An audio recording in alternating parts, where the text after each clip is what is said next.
أعوذ بالله من الشيطان الرجيم. بسم الله الرحمن الرحيم. إذ يغشيكم النعاس أمنة منه وينزل عليكم من السماء ماء ليطهركم به ويذهب عنكم رجز الشيطان وليربط على قلوبكم ويثبت به الأقدام. سورة الانفال من شروع کریں. پدی سورت کی بنیادی طور باندې دو مضامین ذکر کېدل. یو مضمون القتال فی سبیل الله، دا الله تعالی کی جهاد کوي. د میدان جهاد د پارا 14 قوانین د ذکر کوي چې جهاد بکې لیکن پس شرایط سره داغه لحاظ بساتی.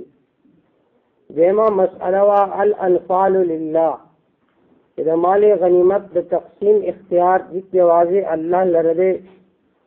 پدې باندې 14 وجوهات علتونه ذکر کولې. دینه مخکې 3 وجوهات او علتونه ذکر شو چې د مال غنیمت د تقسیم اختیار د واضح الله لره.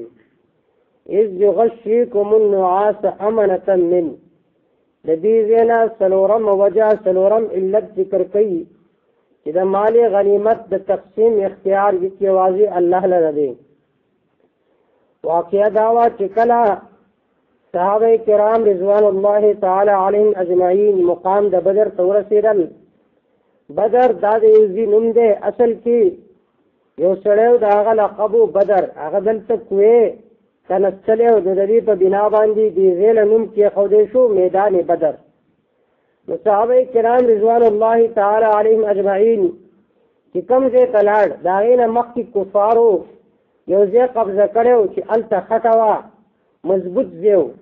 صحابه کرام رضوان الله تعالی علیهم اجمعین چې کوم ځای تلاړ الته شګوا. نو په شګه باندې چې سړی ولاړی خېږي په ځای باندې نشي دښکېدی. نو صحابه کرام رضوان الله تعالی اجمعین یو سوچ خداو چې زمونږه دشمن چې دی هغه په صحیح ځای باندې دی او مونږه په داسې ځای باندې چې هغه شګولن ځای دی، شاید چې مونږ ته شکست میلاو شي. په دې فکر کې او دویم دا چې اسلحه ورسره کم وه، تعداد او افراد ورسره کم وو، او بل طرف ته کفار 1000 وو. د دې وجې نه ډېر سخت پریشان وو. او دریم دا چې کله دوی هلته شپه وکړه نو بعض صحابه کرام داسې وو چې هغوی باندې د جنابت غسل لازم شو. نو پریشانو چې وسه وکړو نو الله تعالی دا ټول فکرونه د دوی ختم کړو او اطمینان الله تعالی په دوی باندې راوستو. نو الله تعالی په د شپې ماري باران وکړو. دا هغه باران سره کومه شګه چې وه هغه په ځای باندې کلکه شوه او کفارو طرف ته چې کومه خټه وه خاوره وه هغې نه خټه جوړه شوه. او چې خاورې نه کله خټه جوړې شي نو دی پکې سړی نشي ګرځېدی. نو د هغوی دپاره لوی مشکل راغی. صحابه کرام رضوان الله تعالی اجمعین باندې الله اطمینان راوستو. او دویم دا چې عین میدان جنګ و اور صحابه کرام رضوان الله تعالی علیهم اجمعین په اخلاص سره راوتلي و جهاد کول. لیکن په دې وخت کې پریشان شو. د کفارو تعداد ته یو کتل، اسلحې ته یو کتل، شان و شوکت ته یو کتل. نو چې کله په ذهن باندې یو قسم پریشانی راغله نو الله تعالی په خوب راوست، پر کاله په الله راوستو. نو دا د انسان یو دغه دی چې کله انسان ډېر پریشان وي او لږ تکیم آرام وکړي نو هغه تمامې پریشانۍ نه ختم شي. د دې چې پریشانی بالکل ونه. دارنګه صحابه کرام رضوان الله تعالی اجمعین باندې الله پر کاله راوستو.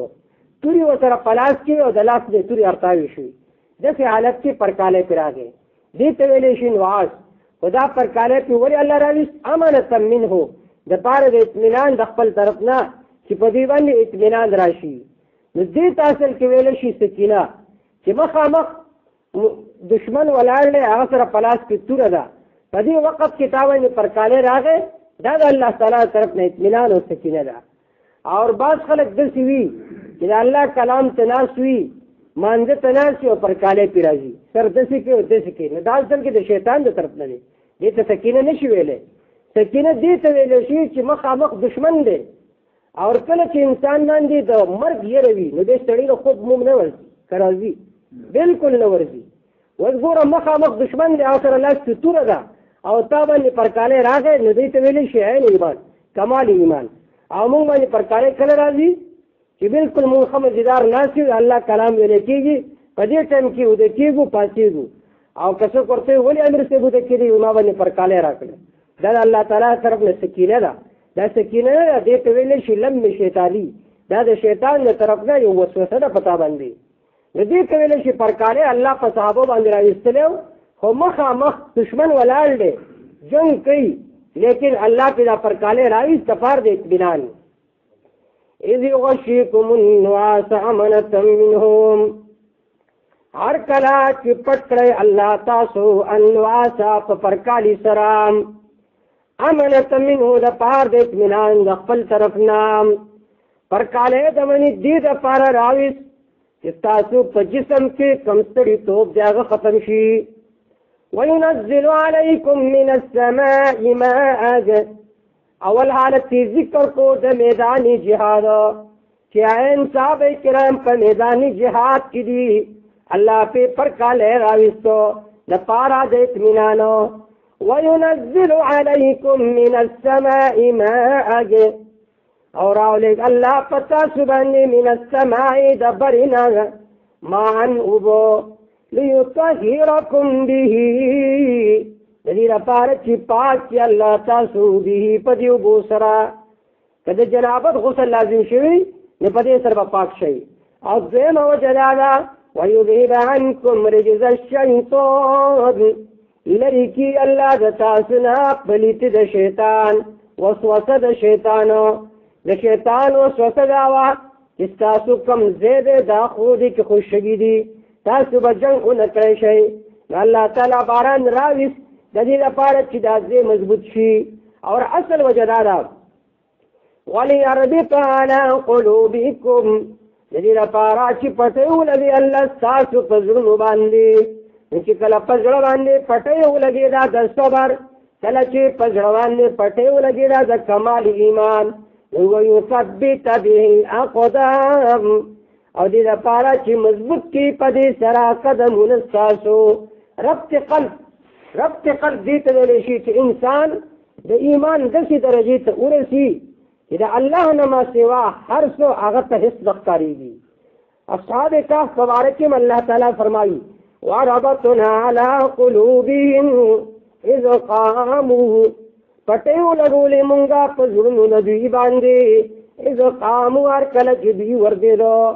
نو چې کله ربط قلب مقام ته انسان ورسي نو دی هر څه انسان ته هېڅ وي هغه به د هېڅ څه نه یره نه کوي. وليربط على قلوبكم دې لپاره چې پټۍ ولګي الله ستاسو په زړونو باندې. الله دې موږ ټولو ته ربط قلب حاصل کړي چې زموږ په زړونو باندې پټۍ ولګي او په دین اسلام باندې عمل کول دا موږ ته الله تعالی آسان کړي او زموږ فطرت جوړ شي د دین اسلام په احکامو باندې عمل کول. ويثبت به الأقدام او مضبوط کی په دې سره الله تعالی الاقدام قدمونه ستاسو. الله رب العزت د صحابه کرام رضوان الله تعالی اجمعین قدمونه مضبوط کړو او کفارو سره داسې مقابله وکړه چې 70 صنادید قریش هغه مرداران شو او 70 صنادید قریش هغه گرفتاران شو او څو وتښتېدل. دا د اسلام عظیم فتوا وسم انګریزان دا فتح یادې د اسلام چې عظیم شکست اسلام ورکړو کفر لرا. الله دې وسم دا فتح مؤمنانو له نصیب کړي. خو شرط دا دی هغه اخلاص هغه جذبه هغه تقوا پیدا کول پکار دي کم چې صحابه کرام رضوان الله تعالی علیهم اجمعین کو. اذ یغشیکم النعاس هر کله چې پټ کړی تاسو لرا النعاس پرکالی امنة منه د پاره د اطمینان د خپل طرف نه. وينزل عليكم من السماء ماء راولېږلي په تاسو باندې د برې نه اوبو ليطهركم به د دې لپاره چې پاک کړي الله تاسو لرا به په دې سره ويذهب عنكم رجز الشیطان او لرکی دتا سنا رجز الشیطان پلیتی دا شیطان وسوس دا شیطانو وليربط على قلوبكم او د دې لپاره چې پټیو لګي تاسو په زړونو باندې ويثبت به الاقدام او د دې لپاره چې مضبوط الله په دې سره الاقدام قدمون تاسو